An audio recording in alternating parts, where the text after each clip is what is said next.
All right, so L'Hopital's rule, right? We have 4 of these to do.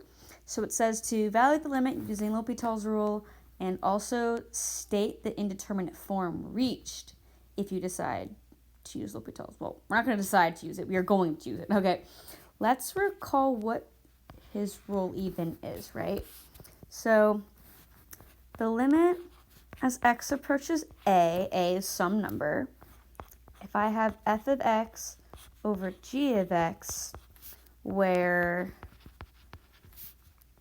f of a over g of a is equal to 0 over 0 or infinity over infinity, then our original limit that we had is going to be equal to the limit as x goes to a of f prime of x over g prime of x.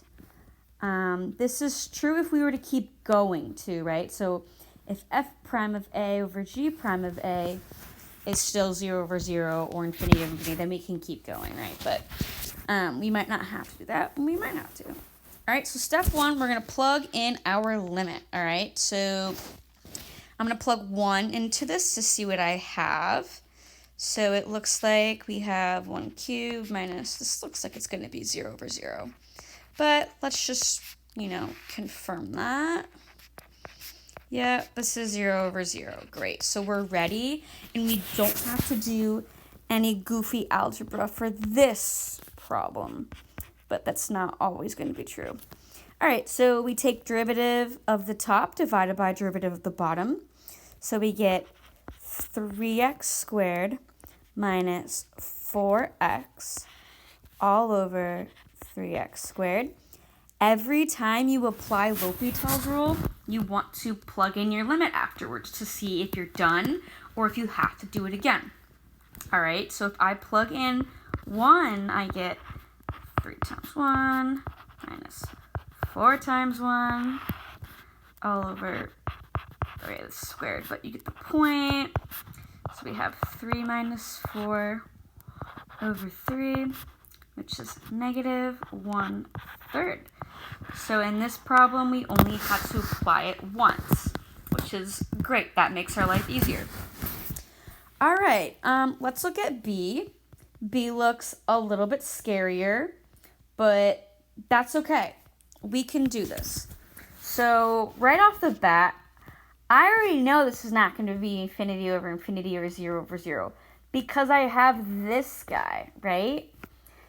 Let's see. If we do plug in 1, what happens? I think we get, 1 over 0 minus 1 over ln of 0, or ln of 1, which is 0. So 1 over 0 minus 1 over 0 is, in our case, the same thing as infinity minus infinity. So we're not quite here. But with some silly little algebra tricks, we can get there. All right, so what we're going to do is we're going to combine these fractions by getting a common denominator, which is how you subtract fractions. I know that might be a little bit scary for some, but that's okay. We can do this. So let's just do some algebra real quick. So to get my common denominator, I have to multiply top and bottom by the same thing. So let's see, we get ln x times x over ln of x, x minus 1 minus x over, there's multiplication sign there, ln of x, x minus 1. Yeah, be careful with your parentheses. I almost wasn't careful. All right, so if we actually subtract this, we now have, if my pencil wants to work, thank you, we get ln of x times x minus x over ln of x, x minus 1. Okay? So Do we have infinity over infinity or 0 over 0 yet? Let's see. If I plug 1 into here, let's see. It looks like I'm going to have, I think I messed something up. This should be x minus 1. I'm so sorry. I was going to say that does not work out. Okay. My bad, my bad. We got that out of the way. Everything's good. Okay, cool. Yeah, we needed to multiply by this and then by that. Okay.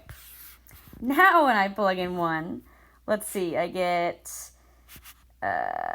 0 times 1 minus 1 plus 1. Okay, so that's just 0. And then ln of 1 is 0, and so is 1 minus 1. Okay, so we have 0 over 0. Awesome.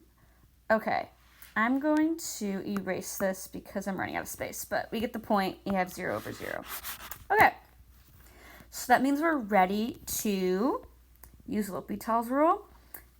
This looks a little gross, but let's not fear, okay? This piece right here, this piece right here, we have to use product rule. We also have to use product rule down here. So keep that in mind when we take our derivative. So this is equal to limit x approaches 1. So f prime g, g prime f. We are going to have 1 over x times x plus 1 times ln of x. Okay, make sure to distribute this negative to both. So we'll have derivative would be minus 1 all over derivative of the bottom, which is going to be 1 over x times x minus 1 plus ln of x. Derivative of x minus 1 is just 1. Okay, awesome. Again, let's plug in our limit to see how we're doing. Actually, let's simplify this a little bit, right? These x's cancel out, things go great. So if these x's cancel out, then I'm left with 1 plus ln x minus 1.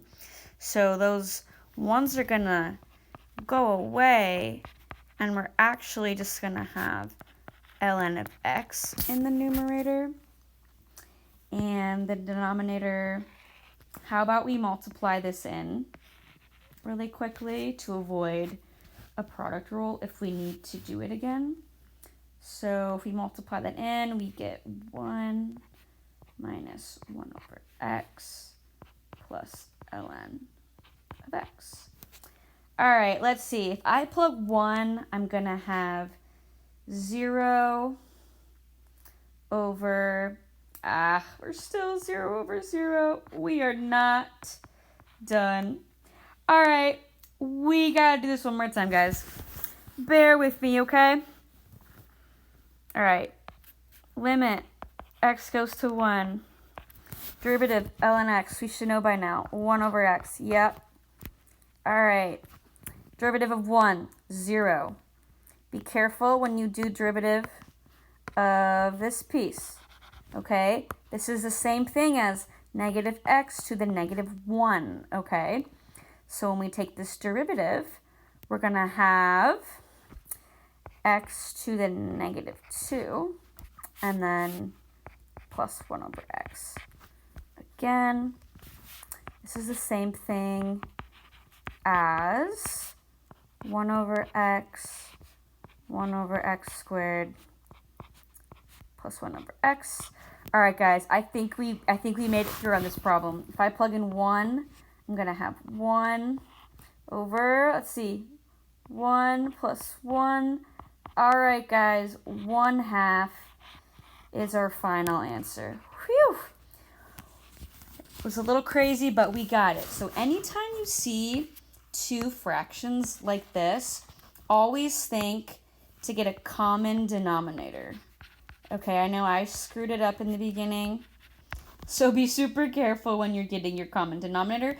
Don't be goofy and tell me that this is equal to x minus 1 over x minus 1 ln of x. That's please don't do that, okay?